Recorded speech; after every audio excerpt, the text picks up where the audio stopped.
Some time ago, I saw this. Traditional Indians. For example, Sequoia, the legendary Cherokee, had only passing respect for color, as seen in his famous turban, but otherwise looked as if he could have served in Jackson's cabinet.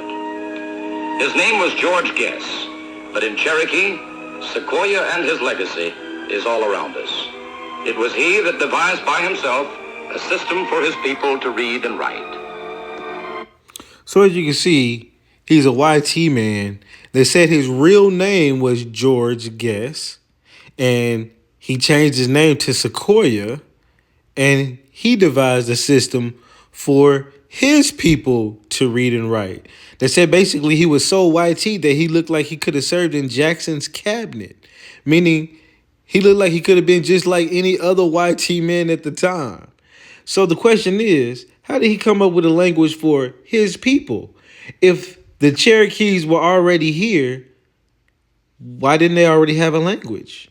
Now, I seen that some time ago, literally over a couple years or so ago, if not longer. But today I found this book written and published in 1872, possibly written between those times, but it's called The History of the Indian Tribes of North America, with biographical sketches and anecdotal of the principles of chiefs, whatever. And it talks about the linguistics. But as you can see already, they got Mr. Sequoia, George Guess in here, pointing at a damn alphabet. If that's not propaganda in a photo, but when you go over here, it does show him as the inventor of the Cherokee alphabet. And you got to ask the question again. If they've been here forever, what do you mean they're getting a new alphabet?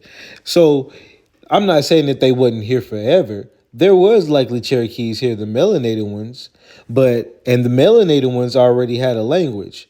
But the ones that came over here that are Asian looking ones, they didn't have a language. That would be the only reason why you would need to teach them a language. We lost our language as we went through real public schools. They gained a language as it was taught to them by the YT. And that's what it shows here as well. Even up here, you can see where it says his name was George Guess. You know what I'm saying? And then it comes down here and it shows the alphabet that he taught them. I'm not going to go into reading a lot of it, but it definitely shows it. Look, man, I'm just asking questions.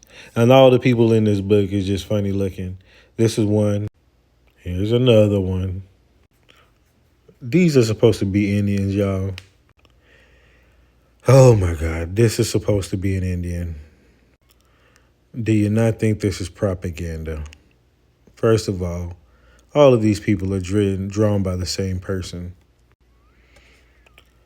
Oh, my God.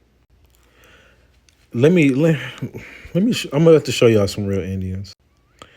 I gotta show y'all some real Indians, cause they playing like a mofo in this book. Hella playing. Boy. All right, I'm about to get off these people. I'm gonna show you from this book, Real Indians. This is the second version. There's two. There's an American Indian. In this building, you have this. Close up is America over here. Indians. Africa, Europe, Asia, Indians. In here at the top, you got this. There's your American Indian. American, African. Feathers, pearls, bow and arrows. At this church, you have this painting. America, right there. Right here is an Indian. Right here is an Indian. Right here is an American Indian. Right here is an American Indian. I got to cover up because she's topless. Here's a scene from America, and that's what they look like, okay?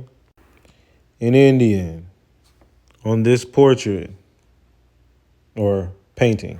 In this building, look how extravagant it is.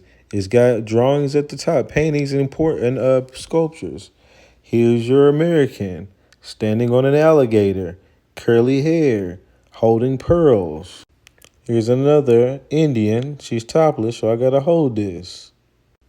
American Indians. An American Indian and another American Indian behind her. Feathers, bow and arrow, pearls. Feathers, bow and arrow, pearls. So what you'll notice is the explorers describe the Native American, I'm sorry, the Indians as always wearing pearls, multiple rows of pearls, things of that nature, sometimes gold hoop earrings. You don't see that from these propaganda photos, drawings. They really want you to believe that these people are the people that were here. They really want you to believe it. Don't see bow and arrows, you don't see pearls, you don't see gold hoop earrings, you see a few feathers here and there of them cosplaying. These were painted by people from the 15th and 16th century, 16th and 17th, 1500s, 1600s. Okay? They painted what they saw. Okay? You don't take all this time and put it on portraits like this and preserve it for 300-400 years if you accidentally wrote colored in the wrong skin tone on all of these.